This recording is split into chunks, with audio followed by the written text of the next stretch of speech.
I looked down at my 4-month-old daughter, watching her tiny chest rise and fall as she slept, and all I could think about was the one person who would never be allowed to hold her. It's a strange, hollow feeling, knowing that the man who helped bring me into this world is the same person I had to cut out of mine just to survive. But then the phone rang, and suddenly, the peace I'd spent years building was under siege. My boyfriend's mother was on the other end, her voice dripping with that kind of polite judgment that makes your skin crawl, asking me why I hadn't told my father about his granddaughter yet. And in that moment, I realized that some people will never understand that family isn't a free pass for abuse. It's a privilege that has to be earned. How do you explain to the people you love that your own father is a stranger you're terrified to let back in? The silence that followed her question on that video call was deafening. I looked at my boyfriend, searching for a hint of support, but he just stared at the screen, avoiding my eyes. It felt like the walls of my own home were closing in on me.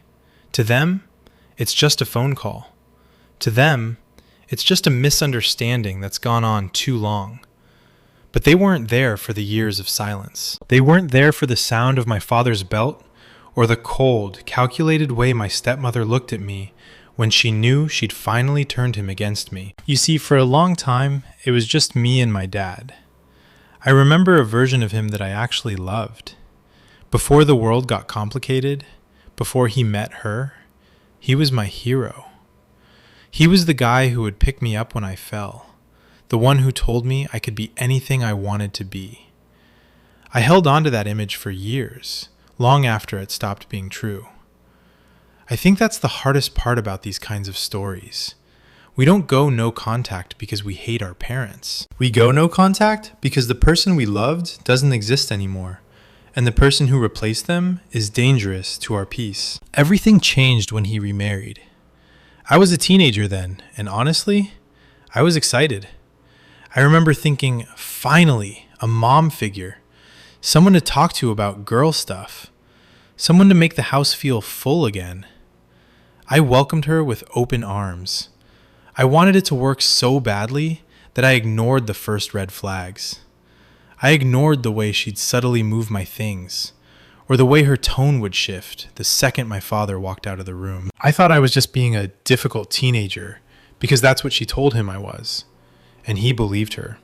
Every single time. The shift in our house was gradual, like a slow-acting poison. It started with small corrections. She didn't like how I dressed. My dad would tell me I was being rebellious. She didn't like that I spent time with my friends. My dad would tell me I was neglecting my chores. It didn't matter what the truth was. The truth was whatever she whispered in his ear after I'd gone to bed. I would try to explain my side. I would try to plead with him to just listen to me for 5 minutes, but he'd already made up his mind. He looked at me not as his daughter, but as a problem that needed to be managed, and the management was brutal. My father was a firm believer in corporal punishment. In his mind, physical pain was the only way to get through to a child. But as I got older, it wasn't about teaching me a lesson anymore. It was about control. It was about proving to his new wife that he chose her, that he would protect her version of reality at any cost, even if that cost was my safety and my mental health. I spent my high school years walking on eggshells, terrified of making a sound, terrified of saying the wrong thing, because I knew that no matter what happened, I was always going to be the one in the wrong. I can still feel the coldness of that house. It wasn't a home. It was a courtroom where I was always the defendant and the judge was already sleeping with the prosecution.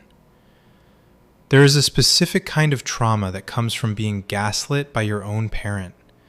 When someone you're supposed to trust tells you that your memories are wrong, that your feelings are invalid, and that you are the reason for all the conflict in the house, you start to break.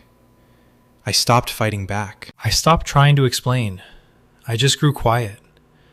I retreated into myself, counting down the days until I was old enough to leave and never look back. But the problem with trauma is that it doesn't stay in the past. It follows you. It waited for me in the quiet moments of my 20s.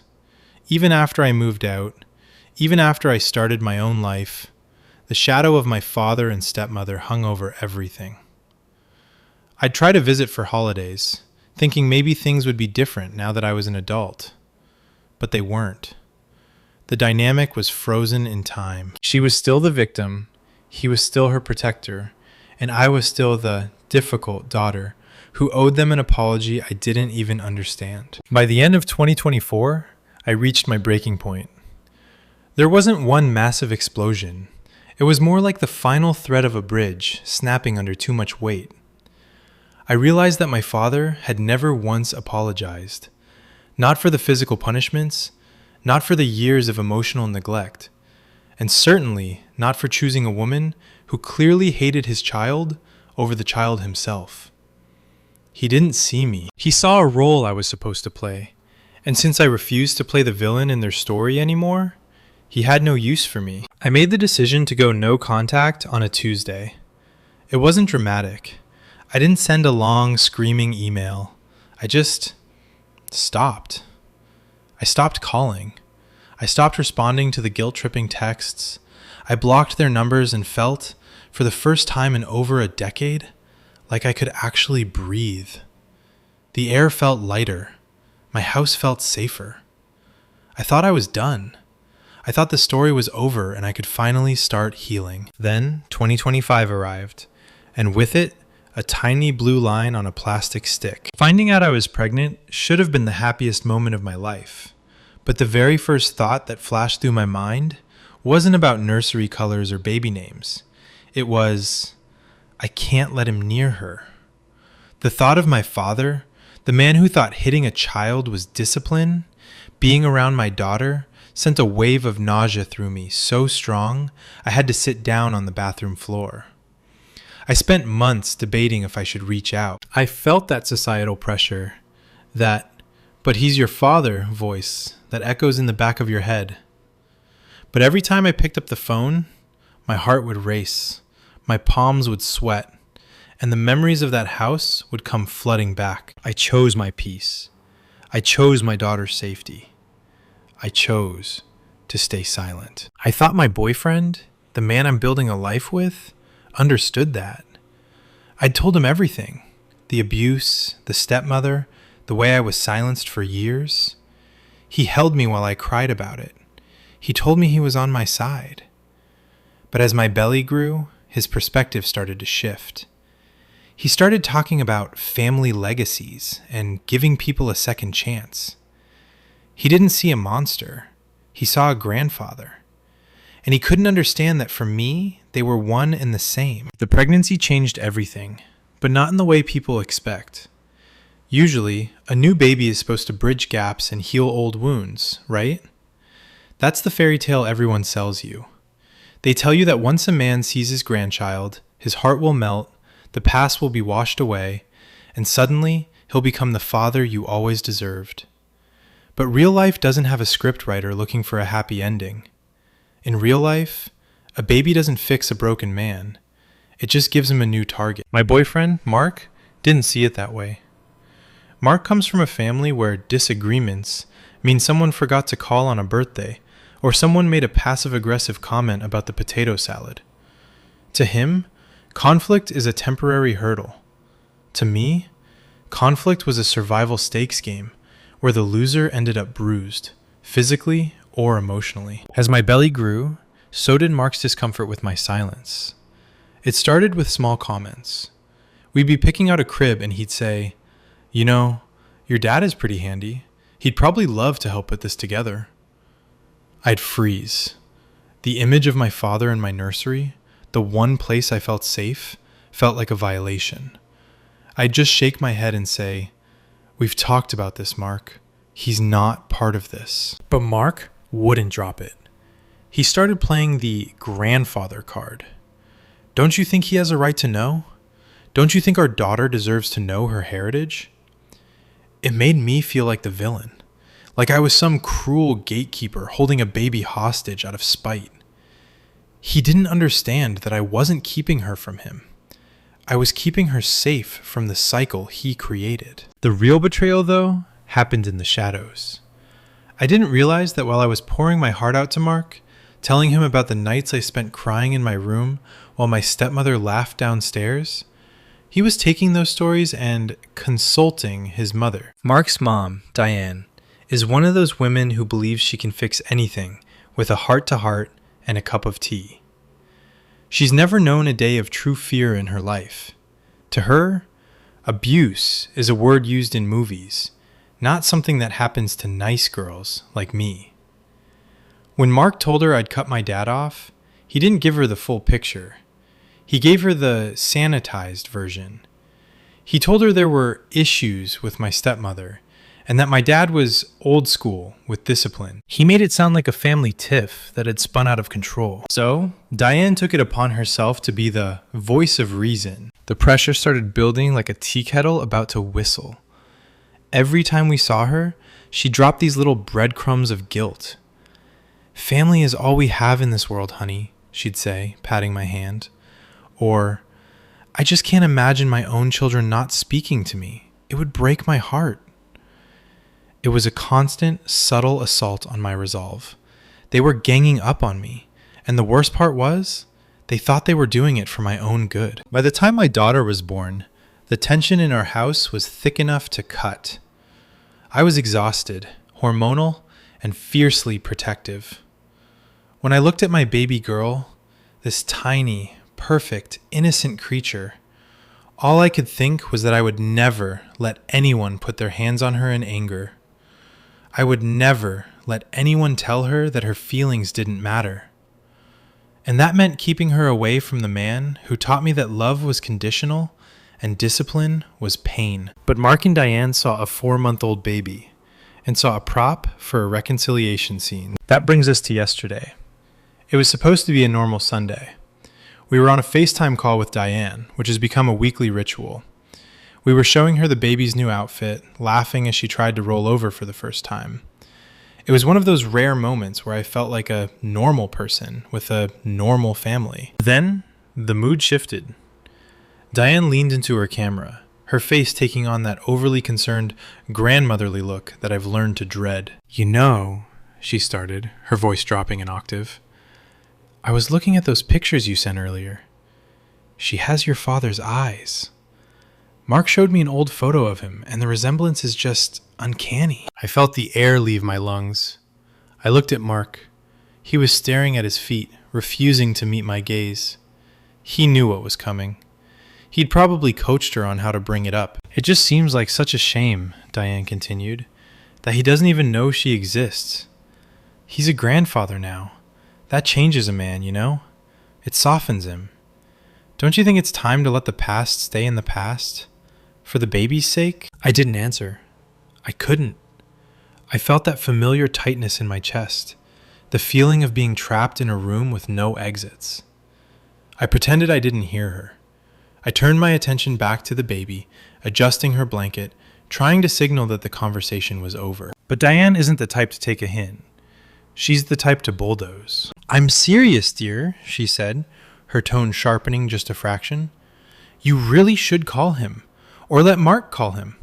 Imagine how he'd feel if he found out through the grapevine that he has a granddaughter he's never met. It's not right. It's just not Christian." The room felt cold. The "not right" comment hit me like a physical blow. Here I was, a mother doing everything in my power to break a cycle of trauma, being told by a woman who knew nothing about my life that I was being unchristian and wrong. I looked at Mark again, silently begging him to step in, to say, "Mom, that's enough. It's her decision." But he didn't. He just nodded slightly, as if he agreed with her. "I think Mom's right," he muttered, finally looking up. "Just a phone call, that's all. You don't even have to see him. Just let him know. It's the decent thing to do." Decent? The word tasted like ash in my mouth. Was it decent when he watched his wife scream at me for things I didn't do? Was it decent when he hit me so hard I couldn't sit down for a week? Where was his decency then, Mark? The silence that followed was absolute. Diane looked shocked, Clearly, Mark hadn't shared those details with her. Or maybe he had, and she just didn't believe they were that bad. Well, Diane stammered, everyone makes mistakes. We have to learn to forgive, or we just carry that bitterness forever. Do you want your daughter to grow up with a bitter mother? That was the moment I realized I wasn't just fighting my father anymore. I was fighting a whole system of people who value the appearance of a quote-unquote happy family over the safety and well-being of the individuals in it. They didn't care about my trauma. They cared about the quote-unquote shame of a daughter who didn't speak to her father. They cared about their own comfort. I ended the call abruptly. I didn't say goodbye.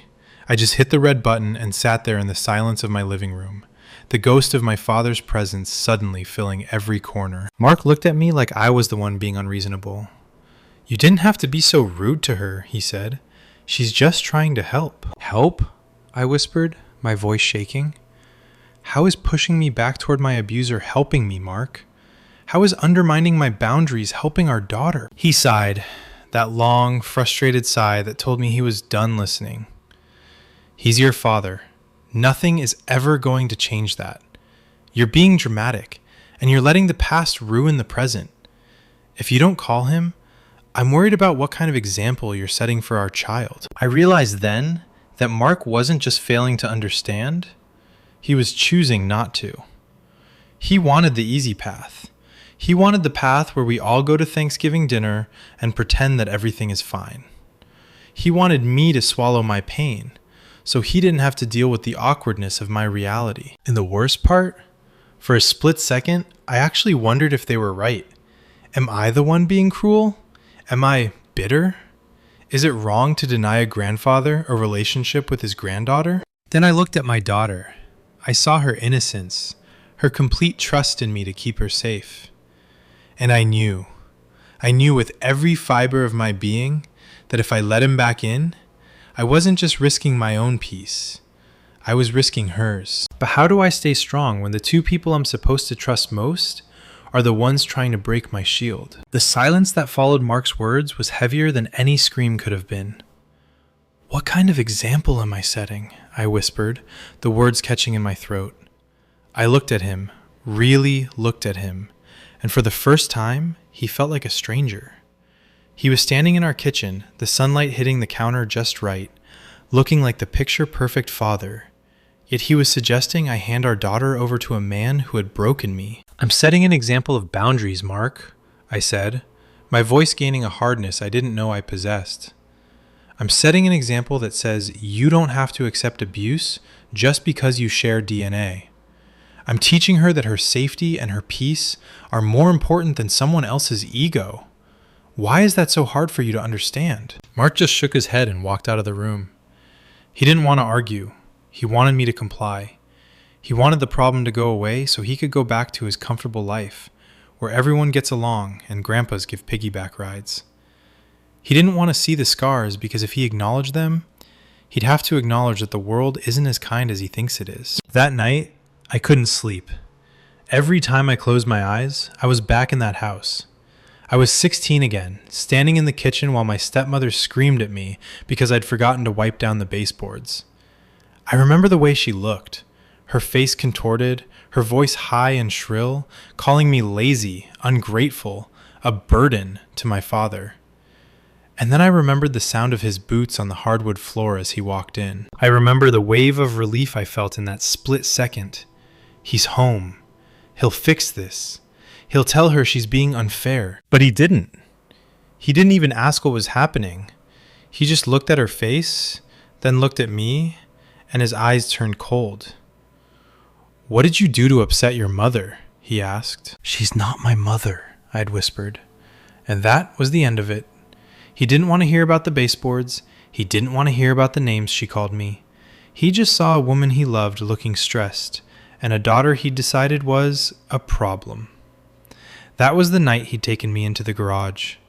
I can still smell the oil and the damp concrete.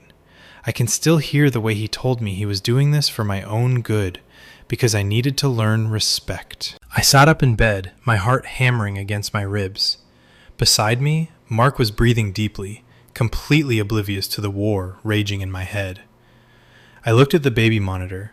Our daughter was fast asleep, her tiny hand tucked under her chin. The thought of my father ever being in the same room as her, ever having the chance to make her feel the way I felt in that garage, made me physically ill.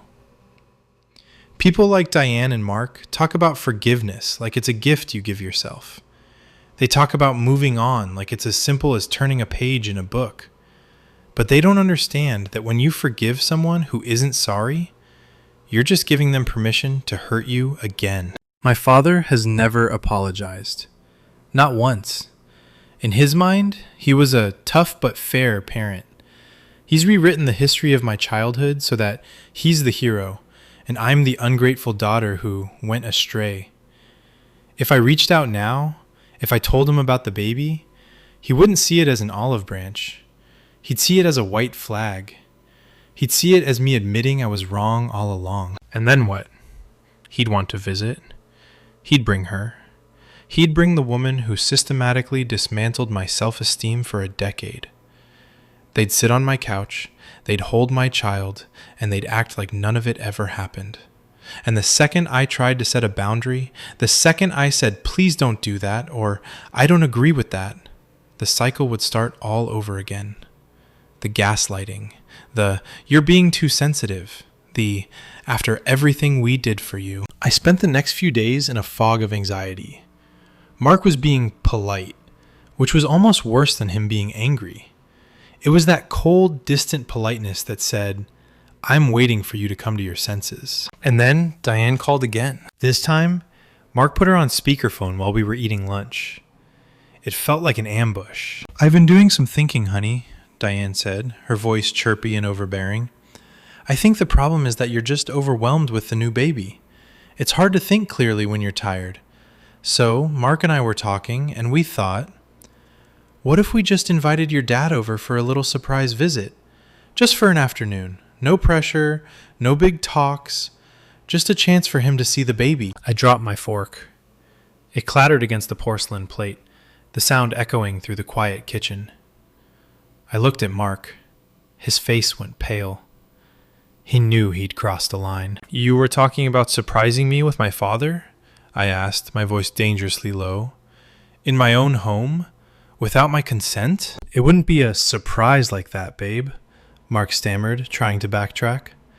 We were just brainstorming. We thought if you didn't have to make the call, if it just happened, it might take the pressure off you. The pressure off me? I stood up, the chair screeching against the floor.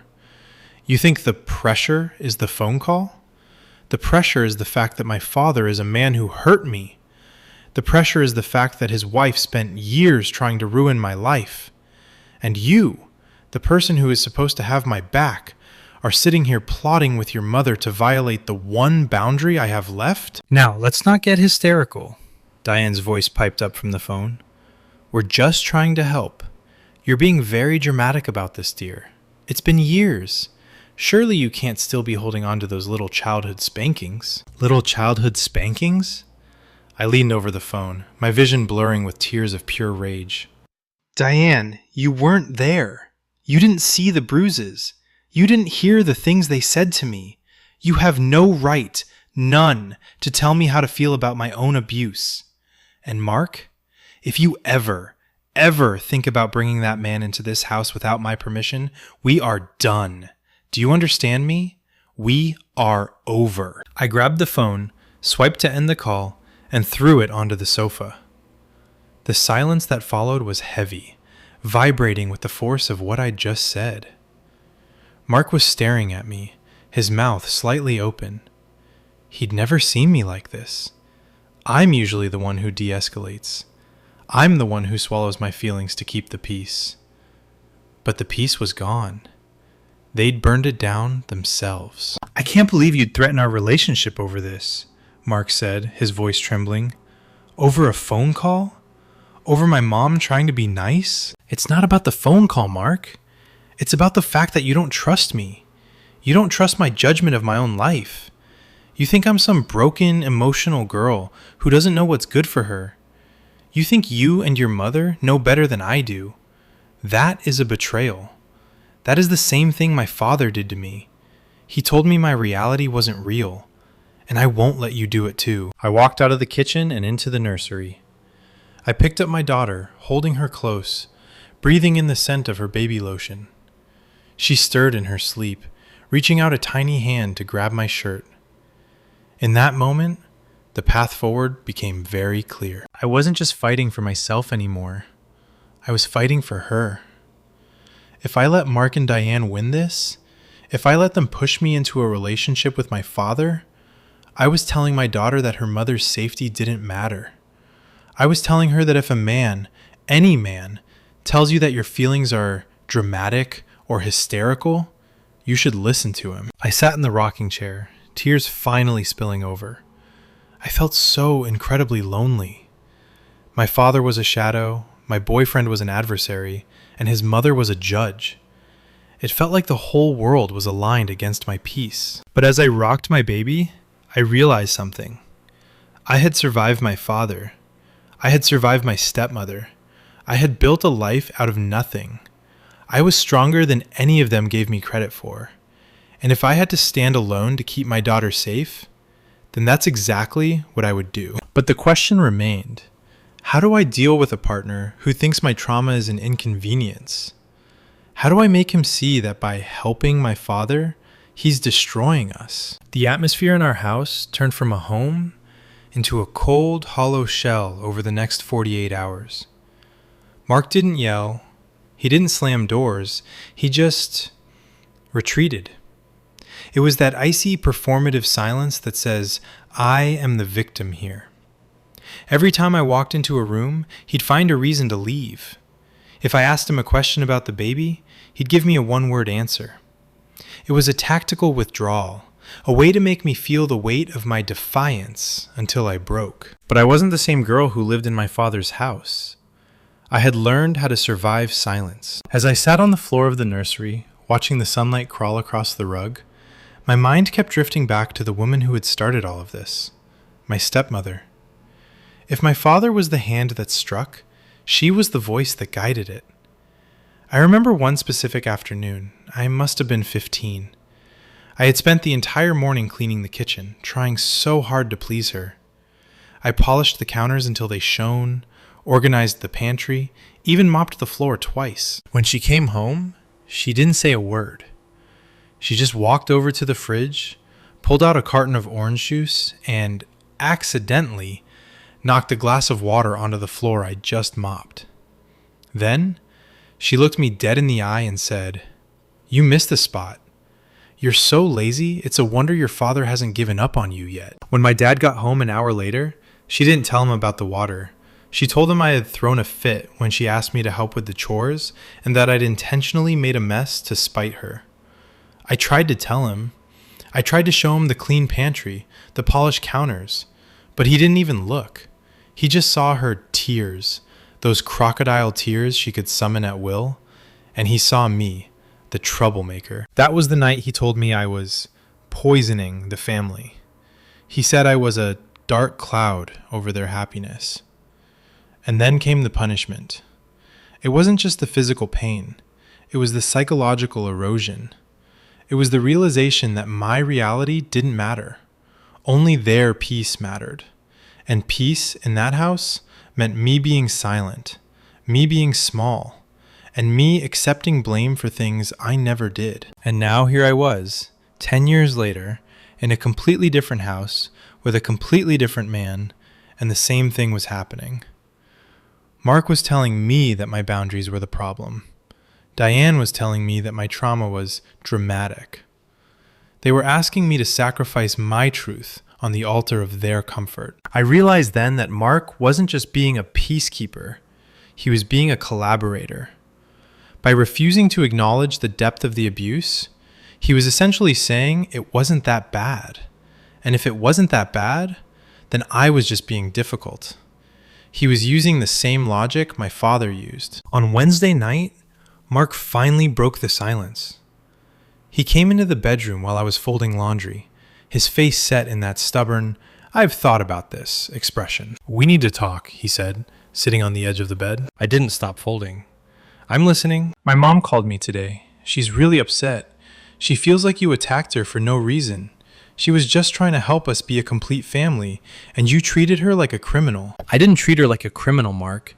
I treated her like someone who was overstepping a massive boundary. She was plotting to bring my abuser into my home without my knowledge. How would you feel if I invited someone who traumatized you over for dinner as a surprise?" Mark sighed, rubbing his face. "See, you're doing it again. Abuser. Don't you think that's a bit of a strong word? He's your dad. He worked hard to provide for you. He was there. He didn't abandon you." "Being there doesn't count if you're the one holding the belt, Mark. Being there doesn't count if you let your wife emotionally torture your daughter for a decade." I finally looked up at him, my heart racing. "Why are you defending him? You've never even met the man." "Because I know you," Mark said, his voice rising. "And I know how you get. You're sensitive. You hold on to things. I've seen you get upset over a commercial, for God's sake. I'm just saying, maybe your memory of how things went down is a little colored by your emotions. Maybe it wasn't as bad as you remember." The world seemed to tilt on its axis. My own partner, the father of my child, was gaslighting me. He was literally using the "you're just sensitive" line, the exact same line my stepmother used to use to dismiss my pain. It was like a physical punch to the gut. "So you think I'm lying?" I whispered. "I'm not saying you're lying. I'm saying people exaggerate things in their heads over time. You were a teenager. Teenagers are dramatic. They feel everything at a 10. Maybe he was just a strict dad and you didn't like his wife, so you turned it into this big horror story in your head." I stood up, the laundry forgotten. I felt a coldness wash over me that was sharper than any anger I'd ever felt. "I want you to leave," I said quietly. Mark blinked, confused. "What? It's 11 o'clock at night." "I don't care. Go stay at your mother's house. If you can't believe me, if you can't trust my word about my own life, then you don't belong in this room. You don't get to sleep next to me while you're busy rewriting my history to make your life easier." "You're being crazy right now," Mark shouted, standing up. "This is exactly what I'm talking about. You're overreacting. I'm trying to help you heal and you're kicking me out?" "You aren't trying to help me heal, Mark. You're trying to silence me so you don't have to deal with the messiness of my past. You want a normal life, and you think if you can just force me to talk to my dad, the abnormal parts of me will go away. But they won't. This is who I am. I am a woman who survived that house, and I am a woman who will protect her daughter from it. If you can't stand behind that, then you aren't the man I thought you were." He stared at me for a long time, his face a mixture of shock and resentment. For a second, I thought he might apologize. I thought he might see the pain in my eyes and finally understand that this wasn't about a phone call. But he didn't. He grabbed his keys from the dresser. "Fine," he snapped. "If you want to be alone with your bitterness, be alone. But don't expect me to keep lying to my mom about why you're acting like this. She's right. You need help." He walked out, and a few seconds later, I heard the front door slam. The sound echoed through the house, waking the baby. Her sharp, sudden cry pierced the silence, and I ran to her, picking her up and pressing her small body against mine. As I rocked her back to sleep, the weight of everything hit me. I was 26 years old. I had a 4-month-old baby. My father was a ghost, my boyfriend was gone, and his family hated me. I felt like I was standing on a tiny island in the middle of a dark, rising ocean. But as my daughter's breathing slowed, as her tiny hand curled around my finger, the fear began to fade. I looked at her, and I realized that for the first time in my life, I was the one in control. I wasn't the victim anymore. I wasn't the girl in the garage or the girl with the mop. I was a mother. And a mother's first job is to be the wall between her child and the storm. I didn't need Mark to believe me. I didn't need Diane to approve of me. And I certainly didn't need my father to apologize. I knew the truth. My body remembered the truth. And that was enough. But as the night wore on, a new fear began to take shape. Mark was at his mother's house now. Diane, the woman who thought a surprise visit was a good idea. Mark, the man who thought I was exaggerating. What were they planning? And how much further were they willing to go to, quote, fix a family that was never theirs to mend? The morning after Mark left was the quietest morning of my life. You know that kind of silence that feels heavy, like the air has turned to lead? That's what it felt like. I woke up to the sun streaming through the window, but there was no sound of the coffee maker, no rustle of the morning paper, no heavy footsteps in the hallway. Just me and the rhythmic, soft breathing of my daughter through the monitor. For a few minutes, I just lay there, staring at the ceiling. I felt a strange mixture of absolute terror and profound relief. The person who had been gaslighting me, the person who had been making me feel like I was losing my mind, was gone.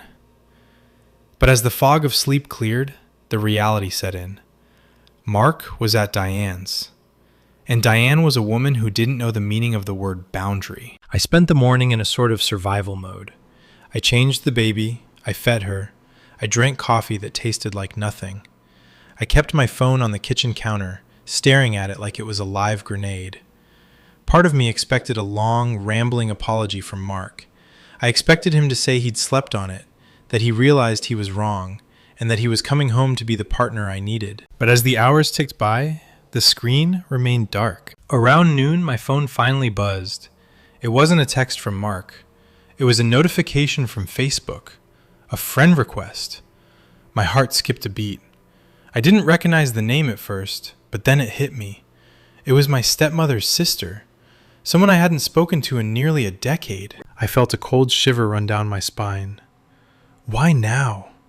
Why today? I opened the app, my thumbs shaking. I didn't just have a friend request, I had a message request from an unknown number. I clicked on it, my breath catching in my throat. I dropped the phone. It clattered onto the hardwood floor, the screen cracking slightly, but I couldn't move. We're only an hour away. They were coming. The realization hit me like a physical blow. Mark hadn't just gone to his mother's to pout. He had given them my information. He had told them where I lived. He had sent them pictures of my baby. And he had invited the very people I was hiding from right to my front door. I felt a wave of nausea so intense I had to grab the edge of the counter to keep from falling. This was the ultimate betrayal. It wasn't just a disagreement anymore. It wasn't just a difference of opinion on family values. Mark had weaponized my trauma. He had handed the keys to my sanctuary to the people who had spent years burning me down. I screamed nothing. I looked at my daughter, sitting in her bouncy chair, gnawing on a silicone toy. She was so happy, so oblivious. And in less than an hour, the man who had taught me to fear the sound of a closing garage door was going to be standing on my porch. I went into a panic. I started pacing the living room, checking the locks on the doors, closing the curtains. I felt like a hunted animal. I thought about calling the police, but what would I say? My father is coming over and I don't want him here? They'd tell me it was a civil matter. They wouldn't understand that for me, his presence wasn't just an inconvenience. It was a threat to my very soul. I realized then that I couldn't stay there. I couldn't be in the house when they arrived. If I was there, I'd have to face them. I'd have to hear my stepmother's voice, see that disappointed look in my father's eyes, and listen to them tell me how I was the one who had hurt them. I couldn't do it. I wasn't strong enough yet to stand on that porch and tell them to leave while holding a 4-month-old. I grabbed the diaper bag, shoved some extra clothes and bottles into it, and scooped my daughter up. I didn't even grab my coat. I just ran to the car, buckled her into her seat, and backed out of the driveway so fast I nearly hit the mailbox. I drove aimlessly for 20 minutes, my heart hammering against my ribs, before I realized I had nowhere to go. I couldn't go to a friend's house. Mark knew all my friends. I couldn't go to a hotel. I didn't have a suitcase. I ended up in a park on the other side of town, sitting in the front seat of my car while the baby slept in the back. I felt like a fugitive, in my own city, because of my own partner. That's when I hope you're happy, it said. My mom called your dad. She thought it was the right thing to do. They're on their way to try and fix this. If you're not there when they arrive, you're just proving everyone right. You're proving that you're unstable and that you're the problem. Just be a mother for once and do what's best for the family. I stared at the screen, a hot, searing anger bubbling up inside me. Just be a mother for once. The irony was so sharp it cut. I was being a mother. I was being the kind of mother I never had.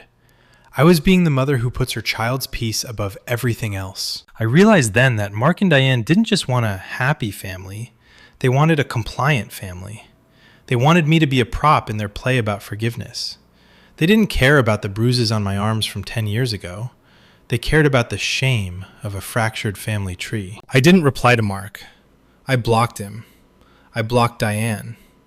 I sat there in that park, watching the wind blow through the trees, and I made a decision. I wasn't going back to that house while they were there. I wasn't going to give them the satisfaction of a confrontation. They wanted a drama? I'd give them a vacuum. They could stand on my porch and knock until their knuckles bled. They could call and text until their batteries died.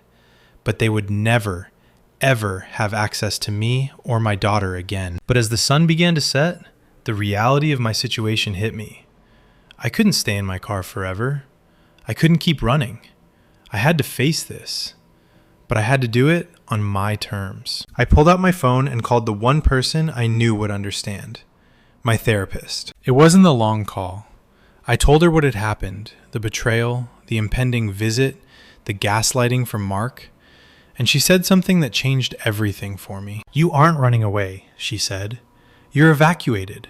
When a storm is coming, you don't stand in the yard and try to reason with the wind. You get to safety. You're doing exactly what a protector does. That word, protector, stuck in my mind. For my whole life, I'd been the one who needed protection. I'd been the child looking for a hero. And now, I realized, I was the hero. I was the one I'd been waiting for. I drove to a small, quiet motel on the edge of town and checked in under a name they wouldn't expect.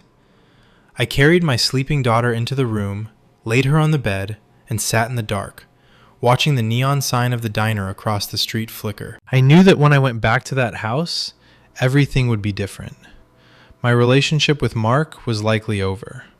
My relationship with his mother was incinerated. And my father? He was finally going to learn that silence is the loudest no there is. But I also knew that the hardest part was yet to come.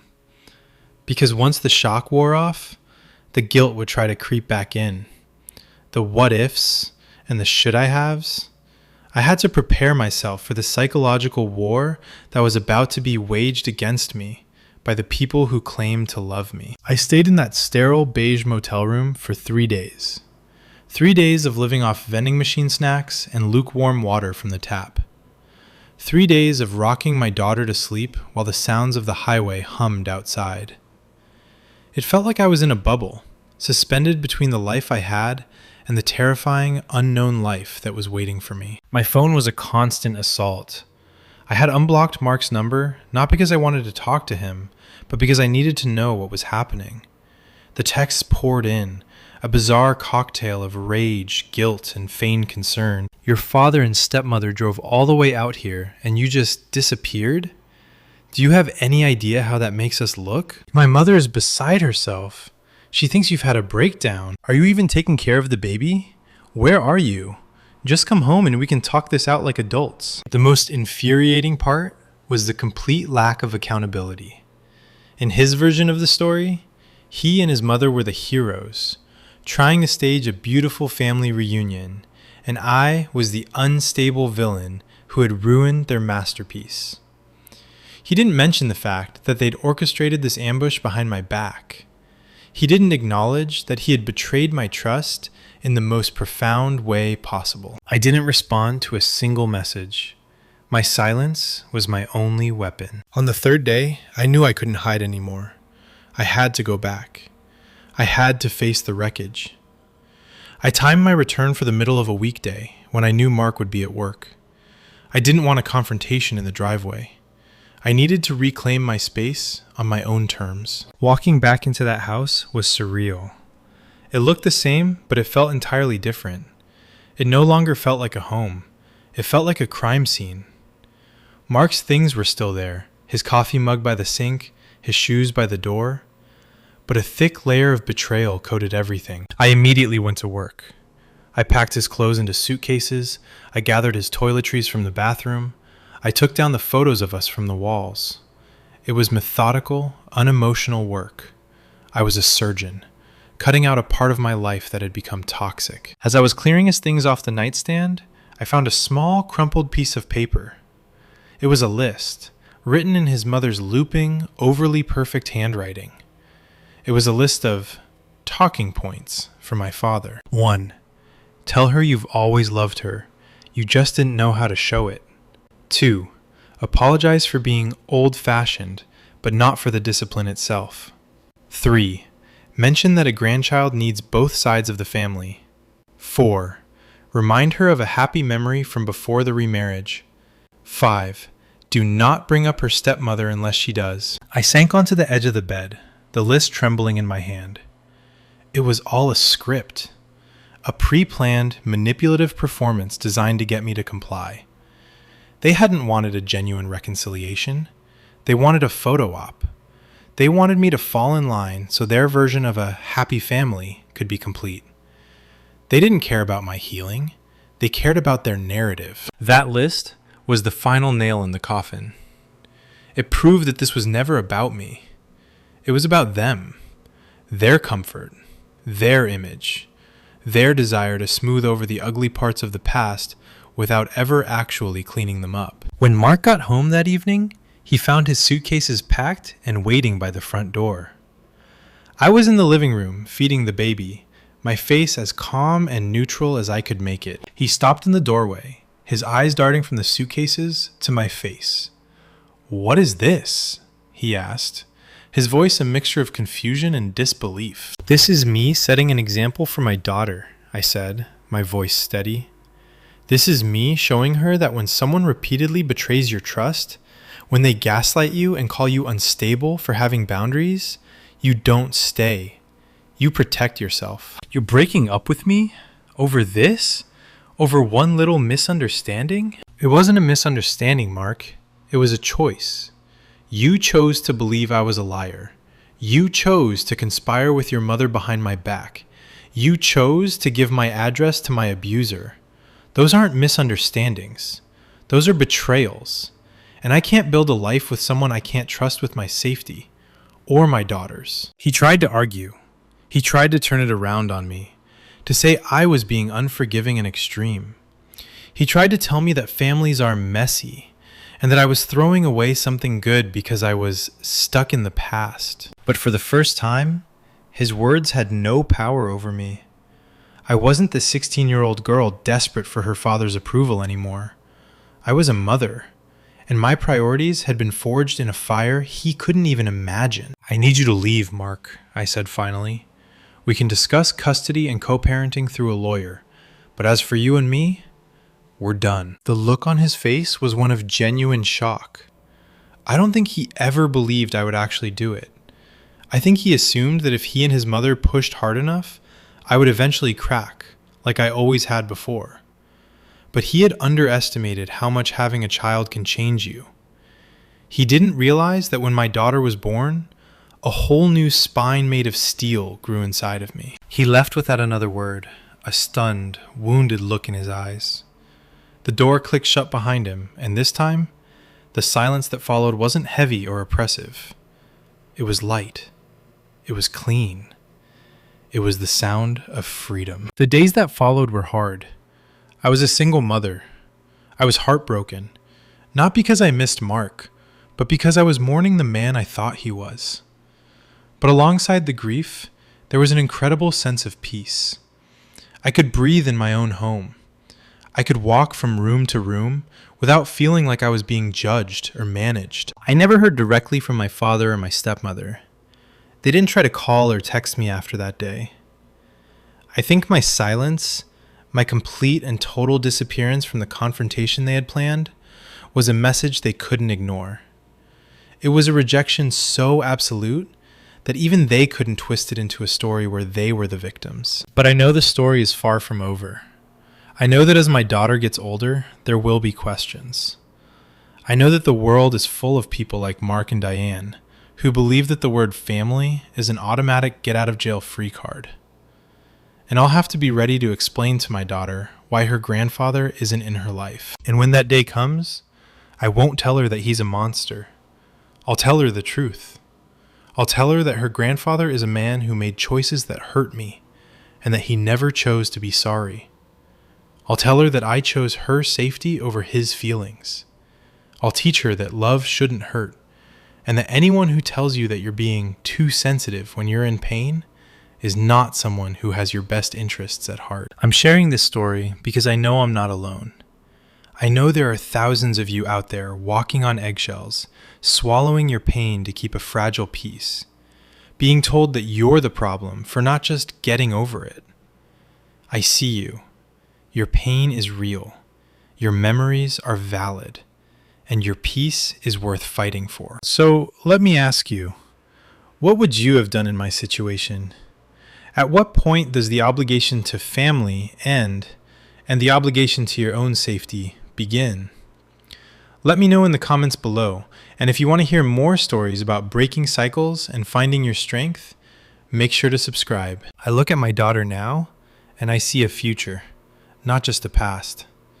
I see a chance to build a new family tree, one with roots that are planted in respect, trust, and unconditional love. It won't be easy, but for the first time in a very long time, I know that it's possible. And that is a peace that no one can ever take away from me again.